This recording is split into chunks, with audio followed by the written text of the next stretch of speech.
les mangas sont-ils médiocres? Alors c'est une question un peu étrange, surtout venant de ma part, mais en fait c'est quelque chose à quoi je pense depuis pas mal de temps. Alors c'est le fait d'être entre guillemets un vieux lecteur, d'être devenu un vieux lecteur et de voir un petit peu comment l'offre manga chez nous s'est développée au fil de ces 20 dernières années, en gros, voire même 30, pourquoi pas. Et en fait, pour une fois, je me suis dit que ça serait intéressant de me faire un petit peu de l'avocat du diable et de me mettre un petit peu dans les baskets des gens qui voient les mangas de très loin, que ce soit les parents, les néophytes et autres personnes qui ne s'intéressent pas aux mangas de toute façon. Et en fait de réfléchir à la question des clichés en général, et justement d'essayer de dépasser ça, et plutôt que de se dire ouais, ils comprennent rien, voilà, c'est des idiots, etc., etc., comme j'ai pu le faire par le passé, avec des mots choisis bien sûr. Et je me suis dit, bah non, pourquoi est-ce que les mangas peuvent être perçus comme étant médiocres? Et est-ce qu'il n'y aurait pas finalement un fond de vérité là-dedans? Parce que c'est vrai que, en tout cas en ce qui me concerne, j'avoue que ça commence un petit peu à me saouler depuis pas mal de temps. Et c'est peut-être en partie ma faute. Quand je me balade, il suffit que j'aille sur Twitter en fait, et que je fasse dérouler le fil des tweets qui passent. Et là, comme ce que je vois sur Twitter, c'est 90% de tweets qui parlent de manga ou d'animé éventuellement. Et dans ces 90% de tweets, c'est très souvent soit les mêmes mangas dont on entend parler, soit le même type de manga, à savoir, eh bien, ce sont les très grosses séries, les machines de guerre, les nouveautés, et puis surtout, ben, tout ce qui ne sort pas des sentiers battus. Et donc je me dis, si on est quelqu'un de lambda qui à la base déjà ne s'intéresse pas au manga, n'y connaît pas grand chose, etc., et que donc bah, on est mis face à ça, à ce mur d'actualité. Alors ça peut être Twitter, mais on peut très facilement imaginer que Twitter est une vitrine et ça renvoie à une certaine une certaine réalité qu'on pourrait donc retrouver sur d'autres réseaux sociaux, dans les conversations entre passionnés, etc. Et donc si on est dans les baskets, comme je le disais, de quelqu'un qui n'y connaît pas grand chose, voire rien du tout, et ben c'est cette vision là qu'on va avoir en fait, cette vision très uniformisée, et qui a vraiment tendance à recycler très souvent les mêmes choses. Et comme je le disais, pour me faire un petit peu l'avocat du diable, moi-même, du haut de mes 41 balais, j'avoue que souvent ça me gonfle en fait de voir que le manga finalement il est entre guillemets victime des mêmes soucis que d'autres formes d'art. On pourrait parler du cinéma par exemple. Alors je dis entre guillemets victime parce que je pense que les acteurs du secteur manga, et notamment les lecteurs, sont en grande partie responsables de ça. Et je trouve que cette vitrine très uniformisée, elle donne très vite, en tout cas à mes yeux, et de plus en plus, et c'est quelque chose dont je ne m'étais pas rendu compte il y a encore quelques années de ça, mais je trouve que cette vitrine, elle donne vraiment un parfum de médiocrité, souvent. Alors, qu'est-ce que j'entends par médiocrité? Médiocrité, pour moi en tout cas, ça ne veut pas dire que c'est mauvais, hein. Médiocre n'est pas synonyme de mauvais. Médiocre, voilà, ça veut dire c'est au milieu, quoi. C'est ni bon ni mauvais. Voilà, c'est pas la fin du monde, mais ça casse pas trois pattes à un canard non plus. Et je trouve ça dommage, comme je le trouve dommage, encore une fois, pour le cinéma par exemple. Je pense aux films Marvel notamment. Autant je trouve que il y a une vingtaine d'années, au tout début, avant que Marvel, enfin l'univers cinématographique de Marvel ne devienne ce qu'il est devenu aujourd'hui, je trouve que il y avait un certain vent de fraîcheur quelque part, parce que à l'époque en tout cas, les films de super-héros étaient quand même souvent des films justement assez médiocres. Pas tout le temps, mais souvent, pour plein de raisons, notamment les raisons techniques. À l'époque, voilà, les effets spéciaux ne permettaient pas ce qu'ils permettent aujourd'hui. Et puis c'était encore souvent, les univers de super-héros, c'était des univers qui étaient méprisés par beaucoup d'acteurs de l'industrie cinématographique. On ne le prenait pas au sérieux parce que ça venait des comics, notamment. Donc voilà, ça devait se cantonner à des films vite fait, mal fait. Et puis Marvel a réussi à montrer que en fait non, les films de super-héros ça pouvait être des films avec des budgets énormes, avec de très bons acteurs, avec des compositeurs talentueux à la musique, avec des scénarios qui tenaient la route, et on pouvait dépasser le simple cadre d'adaptation littérale, etc. Je pense notamment au premier film Iron Man, que je vous invite à revoir si vous ne l'avez pas vu depuis longtemps, parce que j'ai fait cette expérience il n'y a pas si longtemps. J'ai revu le premier Iron Man et j'ai vraiment été frappé, notamment par le sérieux du scénario et le sérieux du ton.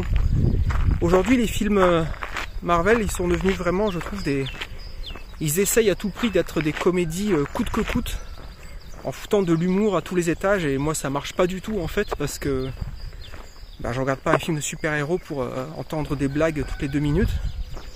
Et si vous regardez aujourd'hui le premier Iron Man, qui commence à dater, vous verrez à quel point il y a très peu d'humour en réalité dans ce film.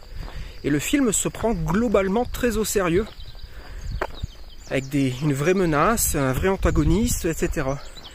Alors bon, après voilà, ça reste ce que c'est, un film popcorn, mais je dis pas ça dans un sens péjoratif.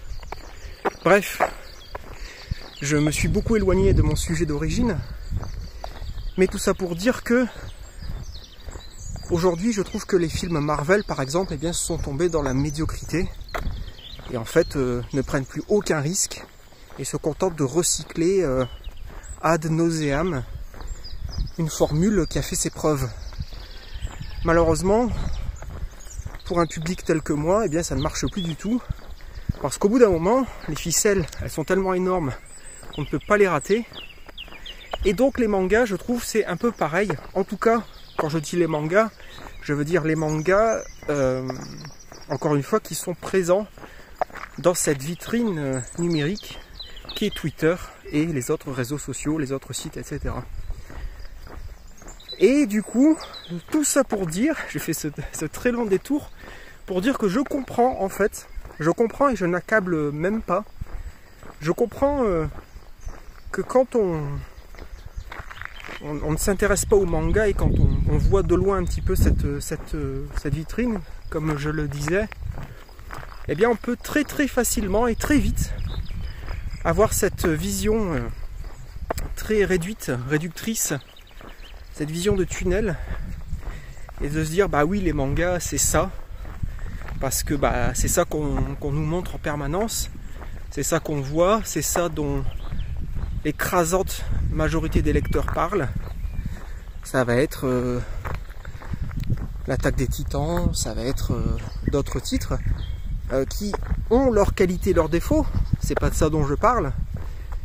Je n'ai rien contre l'Attaque des Titans, mais c'est vraiment l'arbre qui cache la forêt. Et du coup, je pense que il y a effectivement, et là je ne vais pas me faire des amis, mais je pense qu'il y a effectivement une grosse dose de médiocrité dans les mangas, comme il y a une grosse dose de médiocrité dans le cinéma, dans les séries télé, dans la musique, dans la littérature dite classique.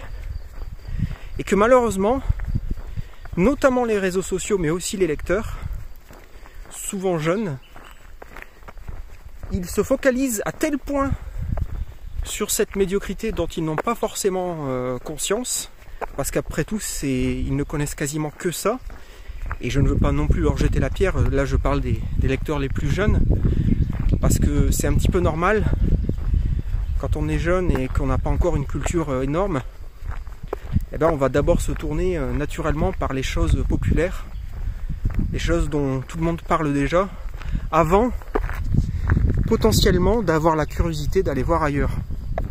Donc voilà, quand je parle de médiocrité, etc., encore une fois, je ne dis pas ça dans un sens péjoratif, je dis ça dans un sens purement analytique, je pense en tout cas, et je pense que quand on a un certain degré d'objectivité, autant que possible, et quand on essaie d'avoir un certain recul, que ce soit grâce à l'âge ou grâce à sa propre culture, grâce au développement de son propre esprit critique, eh bien on peut, je pense honnêtement, se rendre compte que, eh bien oui, effectivement, il y a une bonne dose de manga médiocre dont on entend souvent parler, et que finalement cette médiocrité ambiante qui est mise en avant, peut-être qu'elle peut au moins en partie expliquer les critiques souvent virulentes qui sont faites à l'encontre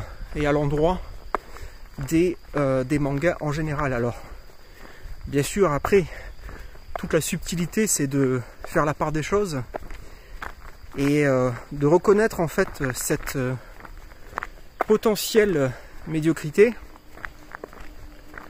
et de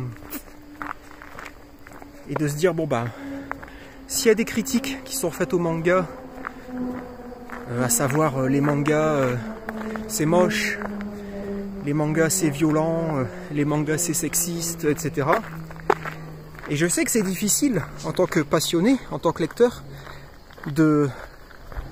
d'apporter un quelconque crédit à ces critiques, parce qu'elles sont aussi souvent, le problème de ces critiques c'est que ce sont des critiques à l'emporte-pièce, et puis ce sont des critiques émises par des non-spécialistes ou par des gens qui se croient en position d'émettre de telles critiques, mais malheureusement c'est souvent fait de manière très maladroite, avec un vocabulaire généraliste qui va tout mettre dans le même panier.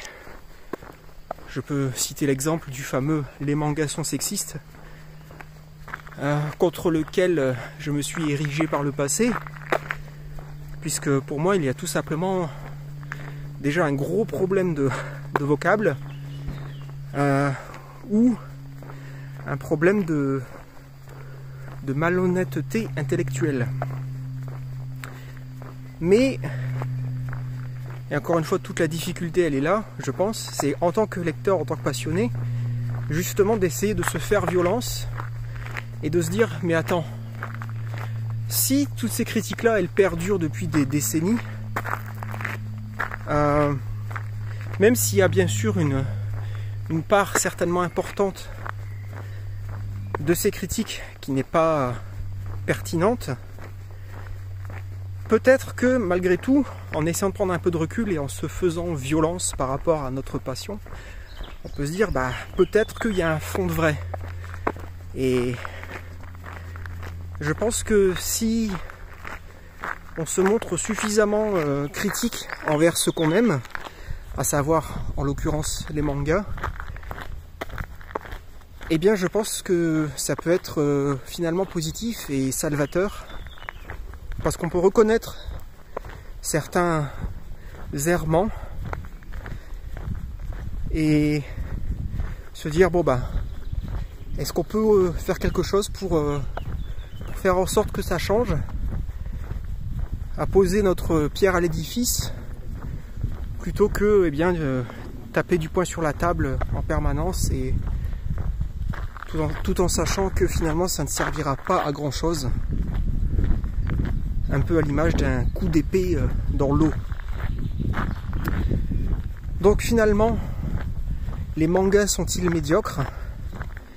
Je pense que, en tout cas à mes yeux, et malheureusement, oui, je pense qu'une grande partie des mangas, en tout cas de ceux dont on entend beaucoup parler, ceux qui sont mis en avant, eh bien, je pense qu'effectivement, oui, un grand nombre d'entre eux sont médiocres. Et un grand nombre d'entre eux, eh bien, n'existent que pour faire un certain profit. Et je dis ça en m'appuyant sur ma propre culture de ces mangas que je lis depuis les années 90.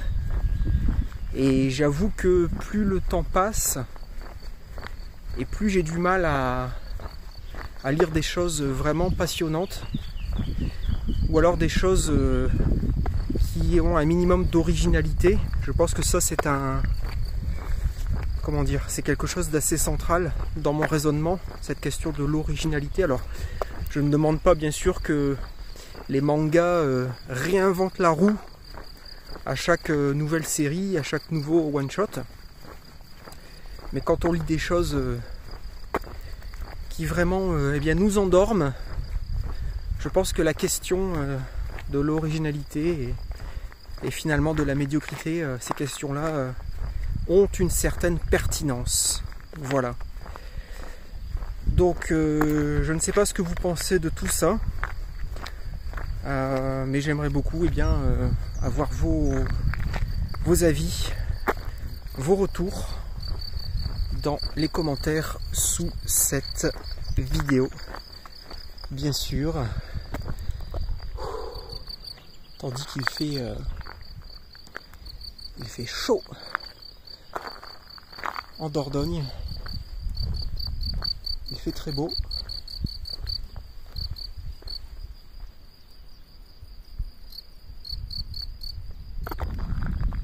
On entend même quelques cigales, je pense.